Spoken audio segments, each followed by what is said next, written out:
बहुत ही दिलचस्प सवाल आया है, झटका क्यों हराम है और ज़बीहा क्यों हलाल है, जबकि दोनों का मामला एक जैसा है। जनाब जाकिर साहब। भाई साहब ने सवाल पूछा है कि झटका क्यों हराम है और ज़बीहा क्यों हलाल है। पहले एक चुटकुला पेश करूंगा आपके सामने जवाब देने के पहले। एक मुसलमान भाई और एक सिख भाई के दरमियान यही चल रहा था गुफ्तगू।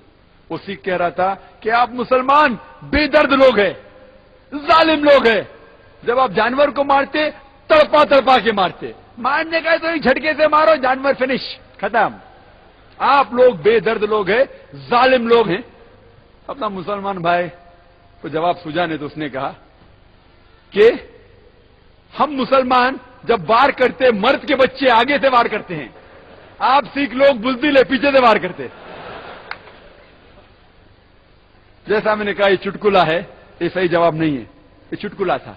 इंग्लिश में कहते जस्ट जोक, चुटकुला था, ये सही जवाब नहीं है। सही जवाब यह है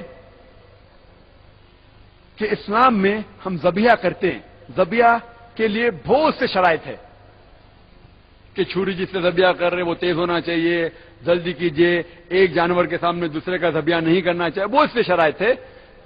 और मेन शर्त यह है, अब जब ज़बीहा करते हैं तो इस गर्दन के विंड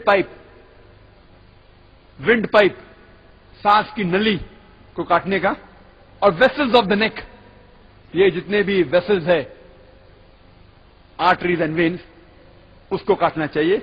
लेकिन स्पाइनल कॉर्ड, रीढ़ की हड्डी ना, मेरे उर्दू जरा मेडिकल डॉक्टर है, मेडिकल टर्म में पता है, लेकिन हिंदी में नहीं किया मैंने, इंग्लिश में। स्पाइनल कॉर्ड, ये रीढ़ की हड्डी, उसे धक्का नहीं लगना चाहिए। क्यों? क्योंकि जब हम ये विंड पाइप काटते हैं और वेसल्स ऑफ द नेक काटते हैं तो स्पाइनल कॉर्ड डैमेज नहीं होती। जब स्पाइनल कॉर्ड डैमेज होती है, झटका देते हैं तो स्पाइनल कॉर्ड डैमेज हो जाती, उससे जो नर्व जा रही है दिल को, हार्ट को, कल्ब की तरफ, वो डैमेज हो सकती है और आपका दिल एकाएक रुक सकता है, तो सारा खून आप में जमा हो जाएगा। जब हम ज़बीहा करते हैं, विंड पाइप काटते हैं और बाकी के वेसल्स, वेन्स एंड आर्टरीज काटते हैं, तो उसके अंदर दिल, हार्ट पंप कर रहा है ब्लड को, क्योंकि दिमाग अभी तक जिंदा है और ये हार्ट पंप करता है। जब हार्ट पंप करता है ब्लड को, तो अल्हम्दुलिल्लाह ज्यादा से ज्यादा खून बाहर निकल जाता है। तो हम ज़बीहा करते खून बाहर निकालने के लिए, और आज की साइंस कहती है कि खून में बहुत से जरासीम होते हैं। खून is a very good media for germs and bacteria. ये खून एक ऐसा माहौल पैदा करता है जिसमें अपने आप जरासीम और जर्म्स और बैक्टीरिया पैदा होते हैं।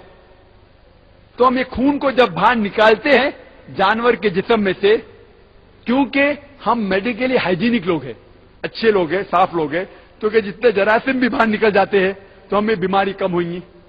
उसके अलावा आज साइंस ये भी कहती है कि ज़बीहा किया हुआ गोश्त झटके के गोश्त से ज्यादा फ्रेश होता है, remains fresh for longer time, ज्यादा वक्त के लिए ताजा रहता है।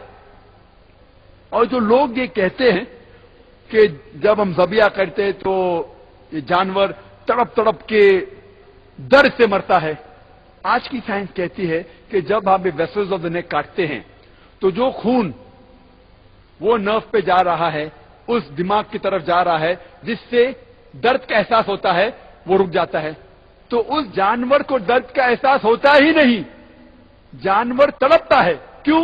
क्योंकि मसल्स कॉन्ट्रैक्ट हो रहे, मसल्स आगे पीछे होने की वजह से वो जानवर तड़पता है, लेकिन दर्द की वजह से नहीं, क्योंकि खून जिस्म से बाहर निकल रहा है इसलिए तड़पता है, उसे दर्द नहीं होता। लेकिन झटके में जब झटका देते आप, या स्टनिंग कहते हैं, स्टनिंग, उससे अक्सर जानवर 4-5 घंटे बाद मरता है और दर्द के जरिए मरता है। इसीलिए हम मुसलमान, हम जानवर की भी कदर करते हैं, क्योंकि अल्लाह ताला फरमाते हैं कुछ जानवर हम खा सकते हैं इसीलिए खाते हैं, लेकिन अल्लाह के नाम से उन्हें काटते हैं, और जब हम उनके ज़बा करते हैं उन्हें दर्द नहीं देते हैं। इसीलिए हमारे लिए ज़बीहा हलाल है और झटका